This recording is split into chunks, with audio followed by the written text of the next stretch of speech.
Hi everyone, welcome to Simple Concepts. I'm your educator Niyati Paul. Guys, this video is the part 2 of effects of liberalization on the Indian economy.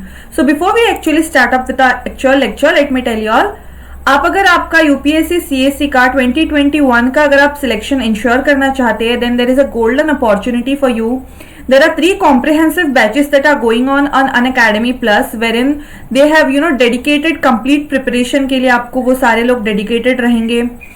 Also यहाँ पे आपको 3 batches मिल रहे हैं, यानी कि bilingual GS batch courses, Hindi GS batch courses and English GS batch courses.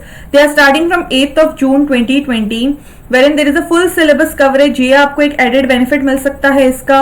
Prelims and mains की test series है यहाँ पे along with the analysis. Also आपके लिए यहाँ पे उनके डेडिकेटेड डाउट क्लियरिंग सेशंस होंगे along with your interview preparation. Now if you want to avail straight 10% off discount, then you can use our code SIMPLEYT. अगर आप ये कोड यूज करते हो तो आपको स्ट्रेट अवे 10% डिस्काउंट मिलेगा जितना भी आप प्राइस पे करोगे उस पे. ऑल्सो गाइज अनअकैडमी का यूपीएससी चैंपियनशिप चल रहा है, where in there are all India free mock test that are there for UPSC CSC prelims 2020. If you enroll for this course now, then it is for the free of cost. यहाँ पे आपको बहुत ही बड़े mentors और educators से आपको guidance मिलेंगी, जैसे कि Rakesh Verma, Mrinal Patel and Atish Mathur.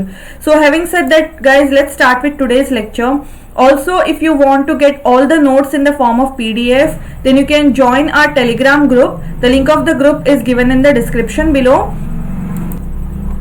In case if you are unable to find the group, then you can just go to your Telegram account. वहाँ पे अगर आप जाके सिंपल कॉन्सेप्ट्स यूपीएससी के नाम से अगर आप सर्च करते हो तो आपको हमारा ग्रुप मिल जाएगा, wherein in that group we discuss various quizzes, सारे सब्जेक्ट्स के, नॉट जस्ट पॉलिटी या फिर इकोनॉमी ही नहीं, हम बहुत सारे क्विजेस वहाँ पे डिस्कस करते हैं, नोट्स वहाँ पे हम लोग शेयर करते हैं. So guys do join in to our group as well. So having said that, let's start our today's lecture. So अभी आज के इस चैप्टर में हमारे इस डिस्कशन में हम देखेंगे India's industrial policy, liberalisation and its impact. So जैसा कि आप जानते हो, ये जो सिलेबस है वो कवर होता है effects of liberalisation on the economy, changes in industrial policy and the effects on industrial growth. ये आपका सीरियसली मतलब डायरेक्टली ये टॉपिक आपके सिलेबस से रिलेटेड है. तो इस टॉपिक में गाइस हम डिस्कस करेंगे what was the need of industrial policy, what are the arguments against industrial policy, what are the common instruments of industrial policy, evolution and changes in the industrial policy in India. So having said that, let's start with our today's lecture. So guys, one of the most important tasks of the government is to manage economy of the country. It has to decide the means and methods to be used towards this. However, this job was taken up by almost all countries only after the Great Depression. So in pre-depression era, there was this faith of laissez-faire model of economy, which literally means no intervention and let market forces demand and supply have free hand. यानी कि government का बिल्कुल भी मतलब intervention ना हो market में, directly demand and supply का जो रेशियो है उसी हिसाब से सारा वर्क चलता रहे. So this is also known as capitalist mode of economy, where goods and services to be produced are decided purchasing power of the people. यानी कि लोगों की purchasing capacity देखी जाती है and goods and services के जो दाम होते हैं, जो भी उनके changes होते हैं, variations होते हैं, it depends on inflation और deflation पे भी, मतलब ये जो चीज है वो inflation and deflation को भी कुछ एक तरह से इफेक्ट करती है. सो ये एंटायर चीज जो है उसको कैपिटलिस्ट मोड ऑफ इकोनॉमी कहा करते थे. So in this model, need of people is not deliberately considered, but it is believe that free markets will automatically take care of everyone's need. यानी कि यहाँ पे क्या होता था कि लोगों की नीड क्या है, लोगों का डिमांड क्या है, ये ना कंसिडर करते हुए it was believed that free market will automatically take care of everyone's need. मतलब कि कुछ तो ऐसा होगा कि मार्केट में सब डिमांड एंड सप्लाई का रेशियो नॉर्मली बना रहेगा and at the same time no one will, मतलब वो डिमांड कम है तो सप्लाई ज्यादा है, मतलब ऐसा कुछ नहीं रहेगा और बिल्कुल भी मार्केट स्मूथली रन करेगा. So if there are any mismatches in the demand and supply, then the prices of the products will fluctuate in order to rope in or out suppliers and consumers, and consequently there will be a demand supply equilibrium. So this kept the government intervention away till the end of Great Depression of 1920s. Now, Great Depression brought about spiraling hyperinflation, which rendered wide range of commodities unaffordable to the masses. So with this accompanied massive unemployment, बहुत ज़्यादा unemployment बढ़ गया मतलब जो भी market था उसमें society में, and it belied excessive faith places in free markets, and it demonstrated that markets are not sacrosanct as there was big market failure. So famous economists like John Keynes made out a compelling case of government intervention through incurring fiscal deficit to create demand. हम एक separate lecture रखेंगे to discuss fiscal demand. मैं वहाँ पे बहुत ही अच्छे से आपको concept पूरा समझाऊंगी. So it was clear that government will have to manage production patterns of economy and promote production of specific goods in the interest of consumers and employment. So Roosevelt's New Deal in US made it quite clear that now US government will intervene the promotion key industries. So another major factor was Russian Revolution in this particular era. So with the establishment of socialist government in Russia, there was a sentimental wave against the concept of free markets. Governments all over the world extended its franchises यानी कि voting rights to working class in this period and limited the influence of capitalists. Henceforth, it became easy and must for such governments to intervene in interest of all. They started an era planning to different degree in different countries. Socialist government went for imperative planning under which production was taken up by state and it was distributed according to the needs on proportional basis. So for socialist countries, this was quite natural, but surprisingly, many erstwhile proponents of free markets like France, USA also took up the planning in milder form, which is called indicative planning. So under this, as I have already explained, government attempts to promote particular industries in interest in consumers and employments. So let us now understand what happened after decolonization. So after decolonization, many countries along with India had uphill task of socio-economic development. अब socio economic development का मतलब ये होता है guys कि overall country का development आपको करना है, यानी कि सोशली भी आपको आपकी कंट्री बैकवर्ड नहीं रखनी और इकोनॉमिकली, और इन दोनों चीजों का जब आप बैलेंस रखते हो तब जाके आपकी कहीं कंट्री में आपके इन्फ्लेशन डिफ्लेशन जो है वो बैलेंस में रहता है, या फिर ज़्यादा इन्फ्लेशन होने से क्या क्या after effects of inflation and deflation that we will discuss. Of course हमारे बहुत सारे लेक्चर्स आएंगे इस सीरीज में, उनमें हम डिस्कस करेंगे. सो एक इंडिया को जब सून आफ्टर द इंडिपेंडेंस जब इंडिया को ज़्यादा ज़रूरत थी इन सारी चीज़ों की, तब इंडिया इकोनॉमिकली उतनी ज़्यादा जस्ट आफ्टर द इंडिपेंडेंस उतनी ज़्यादा इंडिया इस सीन में नहीं थी कि सोशो इकोनॉमिक डेवलपमेंट पे भी उतना ज़्यादा ध्यान दे, क्योंकि we will discuss about all these things in the later classes. So their economies were in the past deliberately made heavily dependent on respective colonial ruling powers. So industries and market were in infancy. हमारी जो country में जो industries थे वो बहुत ही ज़्यादा developing stages में थे, जैसे कि आप कह सकते हो इन्फेंट जैसे होता है उसी प्रकार से थे. ज़्यादा इन्वेस्टमेंट नहीं थी, सो डेफिनेटली ज़्यादा आउटपुट भी नहीं था. लोगों के पास उतने पैसे नहीं हुआ करते थे so that they can go in the market buy some things and वो डिमांड एंड सप्लाई का चेन बना रहे. उस सब में लोगों का उतना इंटरेस्ट नहीं था, because they were not the country, Indians were not that rich with respect to investment. So new governments had to make preferences for channelizing these scarce resources to achieve long-term holistic development. तो तब Indian government को ये नहीं पता मतलब वो बहुत ज़्यादा कंफ्यूजन में थे कि क्या वो ऐसे इंडस्ट्रीज इंडिया में एस्टेब्लिश करे जो मशीन्स प्रोड्यूस करते हो, या फिर बाहर से मशीन इंपोर्ट करे, क्योंकि इंडिया में प्रेजेंटली कंडीशन ये थी कि एग्रीकल्चर बहुत ज़्यादा एक एज अ बेस था एग्रीकल्चर को लेके, तो बस इंडिया एग्रीकल्चरल गुड्स पे ज़्यादा फोकस करती थी. So the government at that time were in great dilemma, क्योंकि उनको रिसोर्सेस किस तरह से कहाँ फोकस करने हैं, उनके पास जो फाइनेंसेस थे वो किस एरिया में उनको फोकस करते थे वो समझ नहीं आता था, because it was just after the independence, है ना. So due to all these factors industrial policy was developed by various countries and India was first non communist democratic country to have an official industrial policy. But in spite of all these things, India as a मतलब हमारी भारत देश जो है हमारा, it emerged out strongly. Why? Because they followed this non-communist thing उन्होंने follow किया. Also, India was a democratic country. So, combining this non-communist democratic country helped India to come out of that entire zone. मतलब जो decolonization, soon after decolonization के जो after effects थे, उसमें से बाहर आने के लिए, और India as a strong growing economy होने में ये चीज़ ने बहुत ज़्यादा मदद की. कौन सी? non-communist democracy. So, let us now understand industrial policy. So, industrial policy is typical character in mixed economy. It is policy government intervention which is sector specific and is aimed at giving preferential treatment to all particular sector over others. Sectors are recognized by policy makers which are worthy of government support and target states.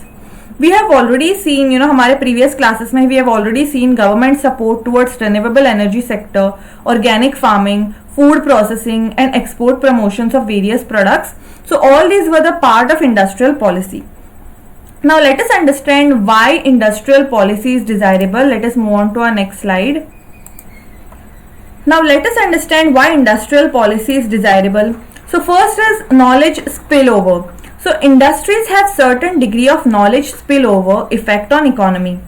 Degree of this effect varies from sector to sector. Sector to sector पे depend करता है. A new industry will attract requisite skill, talent, expertise which will multiply over time. Further, there will be some ancillary industries which may come up to support such industries. So in short, focusing on certain industry can over time result in to a whole industrial complex which derives synergies and economies from each other. Let us consider this example. So for example, defense industry, right? They could be benefited immensely if aviation industry, software, higher educational, space exploration, then space exploration capacities are, if they are fully developed, only then they can do it. So India's space program provides synergy to defense capacity. Speaking about infant industry, so at the time of independence, as we have discussed, हमने previous slide में discuss किया था, India's industries were non-existent in most of the sectors, and those existing were infant. So they had low capacity to adopt new technologies or to exploit economies of scale. In this case, government protection is desirable in initial stages so that the competitive industry develops at a later stage.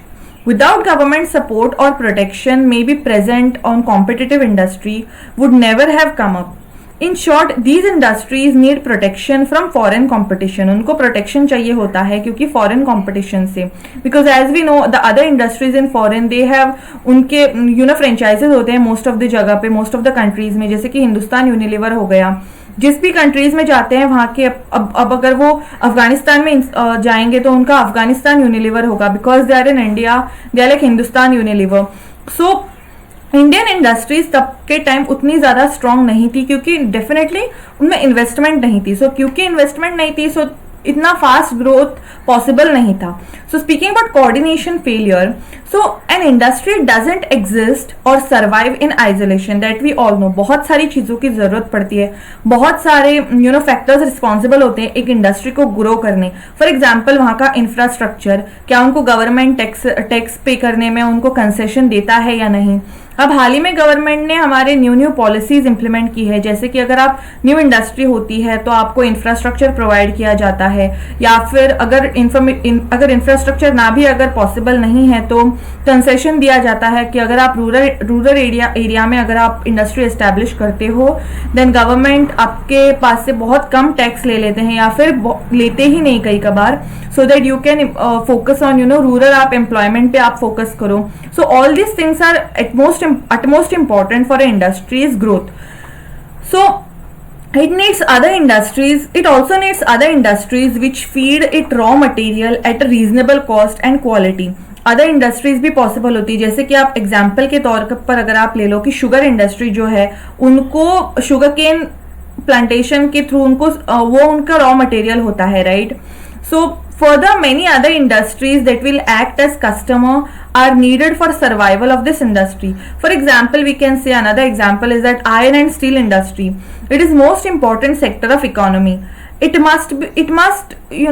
is a must for competitive automobile sector, constructive sector, infrastructure, then capital goods machinery sector, defense sector. So on the other hand, iron and steel sector can perform only if there is availability of coal and power. So good transport sector facilitates interaction and movements of goods in entire economy. So in initial stages, recognition of core industries which have multiplier effect on economy. These are iron and steel, cement, crude oil, gas, petro refining, mining, power, fertilizers, etc. Now speaking about informational externalities, so setting up industries requires certain degree of confidence in future of whole economy and that industry is particular. There is a reasonable risk which results in reluctance on part of investor. The risk is uncertainty is high in case of first mover in newly opened sector. So this is because markets for new products are uncharted and untested. So there is no reliable data or information on basis of which risk return calculus can be drawn. So consequently, government hold hand on few new units in the industry through industrial policy and then gradually leave them on of their own. So as we have seen in the renewable energy sector. Now discussing about arguments against the industrial policy, let us discuss them one by one. So the very first argument which we can get is they are influenced by special interest. So there are always pressure groups in an economy that compete for resources of the government. They try to influence decisions of policymakers to corner a larger than deserved share of natural and economic resources. This way often personal interest prevails over national interest. This obviously creates avenues for corruption, rent seeking, patronage, quid pro quo as seen in the elections. So speaking about knowledge deficit, any industrial policy requires prediction of future trends in the economy. Our experiences tells us that an economy is toughest to predict and efforts of planning and policy making often end up by being futile. So अगर हम 10 साल पहले देखें तो अभी का ये जो डिप्रेशन आ रहा है या फिर अभी जो इकोनॉमिक पूरा ग्लोबल इकोनॉमिक स्लो डाउन हो रहा है वो कोई भी इंसान प्रेडिक्ट नहीं कर सकता था, but still it happened, right. So there are different think tanks at national and international level that come up with different economic forecast. So hence policymakers' choice of forecast is subjective one and success is only dependent upon other developments in economy. Speaking about distortion of market and production patterns, so government support distorts prices of products. Prices are signals which tell consumers and producers what to consume and produce. So due to government protection and support, producers fail to adopt latest technologies, new markets, etc. So this makes them uncompetitive, all right. So let us speak now about instruments used by the industrial policy in detail.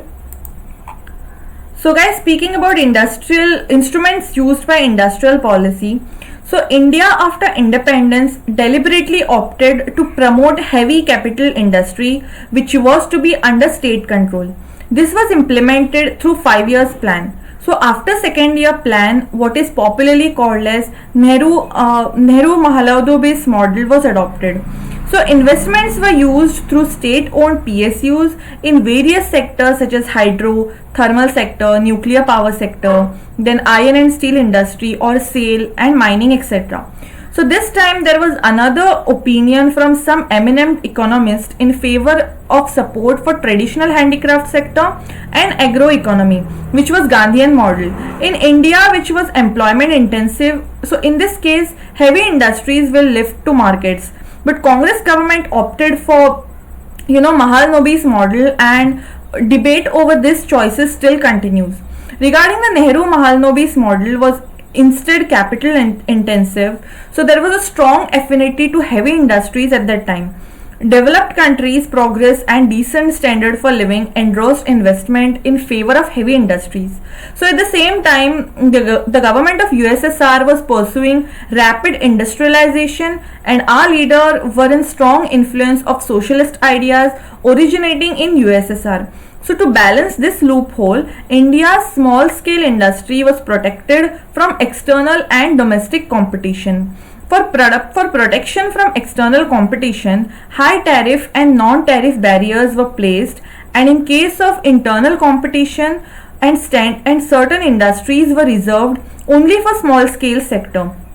Now let us look at a common means of method for instruments in industrial policy. The first one was use of tariff, non-tariff barriers and subsidies. So tariff and custom duty barriers which are used to protect domestic industry of a country from external competition. It renders cost of imported products artificially high and gives advantages to local manufacturers. So similarly, there are quantitative restriction, that is non-tariff barriers, under which quotas are fixed limiting quantities of imports. In pre-1990 era, these are both restrictions were extremely high. However, structural adjustment plan by International Monetary Fund and negotiations at the WTO forced India to bring down these barriers. Example of automobile sector we can take. So India in past kept custom duties on automobile as high as 100 to 200%. So this gave domestic automobile industry an advantage and opportunity to exploit domestic market. Now we have domestic industry which is globally competent. Products from Maruti Suzuki, Mahindra and Tata, etc. Not Maruti Suzuki, sorry, they have now splitted. So of course Maruti and all. So Mahindra, Tata, and also exported many, and these are also exported in many countries. So in contrast, if we see Pakistan, they afforded foreign automobiles unrestricted or less restricted access to its market from the very beginning. So consequently, it doesn't have any competitive domestic automobile manufacturing sector. Another way of support is to provide subsidy either on purchase, sale or investment. Example. For purchases, farmers are provided subsidized fertilizer for outputs. They get price support, and any investment in farm mechanization and processing industry is eligible for a capital or interest subvention subsidy. Import substitution, if we go to say, so aforesaid policies are generally targeted towards import substitution. This means that imports are to be avoided and products are to be manufactured domestically. So even if their costs are substantially higher or quality is lacking, this policy led to development of capacity in technology and innovation to great extent in India. So speaking about reserved industries, so by this government reserves certain kind of strategic industries for itself and others on small scale sector. So apart from these, there are other controls such as licensing requirements under which operations can be commenced only after licenses has been granted, and terms of operation of business will depend upon those mentions in license. So speaking about evolution of industrial policy, let us look into evolution of industrial policy. So India was never industrially developed, initially soon after independence. India was not they were not initially developed prior to independence. So it was agrarian country wherein handicrafts attained supremacy unmatched anywhere else in the world. So there are few lines of economic activity which became traditional in nature and could be included under the products produced under factory system of 19th and 20th century. For instance, silk manufacturing, utensil manufacturing, woodworks, then some products under pharmaceuticals, etc. could be categorized as industrial activity. But methods were often traditional, and they had to compete with continuing industrial revolution of West. So industrial policies and economic policies were shaped by the British government in favor of British interest. So the tariff policy pursued by British in India was based on principle in one way free trade, while the Indian interest of industrialization in India remained deliberately neglected. So while the British producers had unrestricted access to Indian markets, Indian products were kept at bay by British industrial policy. Only access was allowed to raw materials. So through the British government, establishment of Department of Commerce and Industry happened in 1905, but the activities pursued through this department favored industrial activity in England. Thereafter, the prevailing government established Board of Scientific and Industrial Research in 1940, but not much could come out of it. So by this time, there were numerous plans such as one by Congress Working Committee, Bombay Plan, etc. So almost all of them propagated heavy industries and dominated rule of society. So in independent India, various resolutions were passed in parliament from time to time. Landmark shift happened in 1991 when India was forced to open up its economy to global competition and government had to deregulate sectors to leave space for private industry.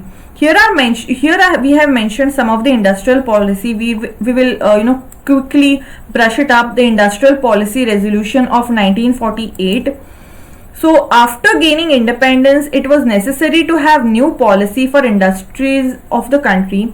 So to decide priority areas and to clear doubts in the minds of private entrepreneurs regarding the nationalization of existing industry. So in industrial policy resolution of 1948, both public and private sector were involved towards industrial development.